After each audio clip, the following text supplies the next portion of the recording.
منہ نہ کھلوائیں. اگر میں نے یہاں پر وہ باتیں کر دی تو عمران خان نیازی تمہیں منہ دکھانے کا موقع نہیں ملے گا. بالکل منہ چھپاتے پھرو گے. میں نہیں چاہتا کہ میں وہ باتیں کروں. یہ میرے دل میں راز ہے, راز رہنے دیں ان کو, قومی راز ہے یہ. اب میں آتا ہوں آپ کے الزام کی طرف. یہ کیس فوجداری چلتا رہے گا, اپنا وہ انویسٹیگیشن ہوتی رہے گی. میں سمجھتا ہوں کہ 22 کروڑ عوام کو یہ جاننے کا حق ہے, 22 کروڑ عوام کا یہ رائٹ ہے. اگر اس پاکستان نے ایک جمہوری دور میں پنپنا ہے, بہت ہچکولے, بہت دھچکے لگے ہیں پاکستان کی جمہوری جو ہماری جو یہ کشتی ہے, بہت کئی مرتبہ یہ کنارے سے لگی, پھر منجھدار میں پھنسی.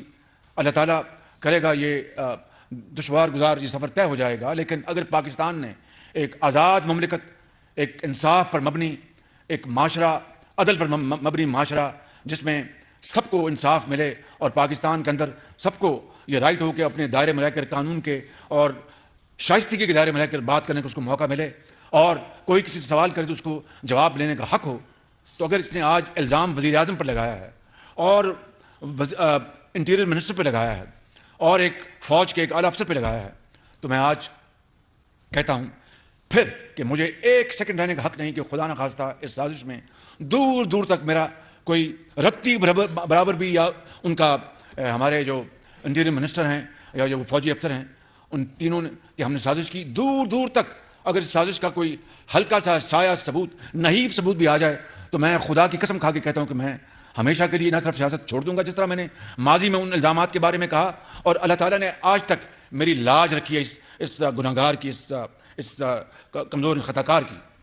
تو میں آج سمجھتا ہوں کہ پاکستان کے وسیع تر مفاد کا یہ تقاضا ہے, پاکستان کے اندر جمہوریت کو قائم رکھنے کا یہ تقاضا ہے, پارلیمانی سیاست کا وجود برقرار رکھنے کا تقاضا ہے, عدل اور انصاف کے تقاضے پورے کرنے کا تقاضا ہے, عمران نیازی کے الزام کی پوری طرح شنوائی کا تقاضا ہے, اور دوسرے ان کے جو گروہ ہیں, ان کے جو ساتھی ہیں, ان کا مطالبہ اس کا بھی یہ تقاضا ہے, اور آئین اور قانون کا بھی تقاضا ہے کہ اس بارے فی الفور فیصلہ ہونا چاہیے عدل اور انصاف کی بنیاد پر اور حقائق کی بنیاد پر.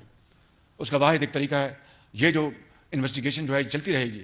میں آج سپریم کورٹ کے چیف جسٹس سے ملتمس ہوں کہ وہ فل کورٹ کا کمیشن بنائیں, فل کورٹ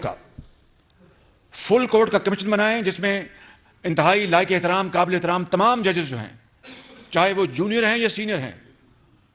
سپریم کورٹ کے میں چیف جسٹس جو میرے لیے بندیال صاحب بہت ہی قابل احترام ہیں, وہ ایک بہت نرم گفتار کے مالک ہیں, بہت اچھے وہ ویلیوز کے مالک ہیں, ان کا خاندان مجھے اس کا اپنا اچھی طرح اندازہ ہے.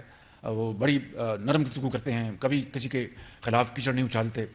میں آپ سے یہ ان کیمروں کے ذریعے اور آپ سب کے سامنے چیف جسٹس بندیال صاحب, اللہ تعالیٰ آپ کو زندگی اور صحت دے, اور ایک بطور ایک پاکستان کے اس وقت سب سے بڑے قاضی آپ ہیں, سب سے جو ہماری جو سپریم کورٹ ہے اس کے چیف جسٹس ہیں.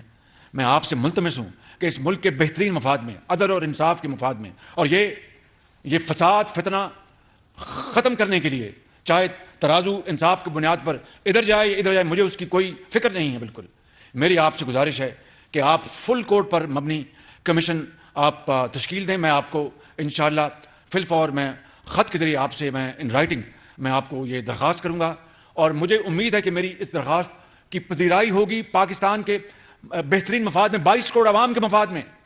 اور اگر آج آپ نے یہ میری اس درخواست کو منظور نہ فرمایا کہ فل کورٹ کے اوپر ایک کمیشن مرتب کیا جائے, تشکیل دیا جائے, تو پھر آنے والے وقتوں میں ہمیشہ کے لیے یہ سوال اٹھتے رہیں گے. یہ فتنہ, یہ سازش, یہ تبھی دفن ہوگی کہ حقائق سامنے آئیں گے عدالت عظمیٰ کے فل کورٹ کے کمیشن کے ذریعے. میں اسی کی بات کر رہا ہوں. یہ پاکستان کے بہترین مفاد میں ہے, پاکستان کے چاروں صوبوں کی یکجہتی, اتحاد, پاکستان کا اپنا وجود, یہ اس کا تقاضا ہے کہ آپ مہربانی کر کے آپ خدارا یہ فل کورٹ پر مبنی یہ کمیشن تشکیل دے دیں. کوئی زیادہ وقت نہیں لگے گا. سب جو آپ حکم دیں گے, فلاں کاغذ لاؤ, فلاں ثبوت لاؤ, فلاں پیش ہو. میں اگر ایک جو ٹرائل کورٹ میں بطور وزیر اعظم پیش ہوتا رہا ہوں تو وہ کیا تھا کہ قانون کا احترام اور قاضی کا احترام. جب آپ مجھے حکم کریں گے میں آپ کے پاس پیش ہوں گا. جس کو آپ طلب کریں گے وفاقی حکومت سے وہ پیش ہوگا. صوبوں سے آپ جن کو بلائیں گے وہ آئیں گے. لیکن پاکستان کا وجود, وہ لاکھوں شہید جنہوں نے پاکستان کے لیے قربانیاں دی ہیں, وہ ان کی روحیں آپ سے مطالبہ کر رہی ہیں کہ اتنا بڑا الزام ہے جس نے پاکستان کی جڑوں کو ہلا دیا ہے. اگر اس الزام کی تہہ تک ہم نہ پہنچے, جو کہ صرف آپ کی ذات بطور چیف جسٹس اور آپ کا پورا آپ کا جو فل کورٹ ہے اس کے اوپر مبنی کمیشن, وہی اسی کے اوپر پوری قوم کا اعتماد ہوگا, اسی کے اوپر پوری قوم کا اعتماد ہوگا. اور میں ابھی سے کہتا ہوں, میں ابھی سے یہ کہہ رہا ہوں کہ میں یہ جو درخواست کر رہا ہوں, جو فیصلہ اس فل کورٹ پر مبنی جو کمیشن کا ہوگا, میں اس کو اس کو نہ صرف تسلیم کروں گا بلکہ صرف تسلیم خم کروں گا انشاءاللہ. اور اس کے علاوہ میں سمجھتا ہوں اس کے علاوہ پاکستان کا کوئی اور ادارہ, کوئی کمیٹی, JIT, کوئی کمیشن ان حالات میں اس فتنے اور سازش کا قوم کو شافی اور کافی جواب نہیں دے سکتی ماں سوائے دا commission of full court of supreme court of Pakistan. ایک بات اور اس کے علاوہ ابھی میں نے جب جو ہمارے شہید ہو گئے ہمارے ارشد شریف صاحب, ان کے لیے میں نے خود کمیشن بنایا. میں نے کینیا کے پریزیڈنٹ سے خود میں نے بات کی, گفتگو کی.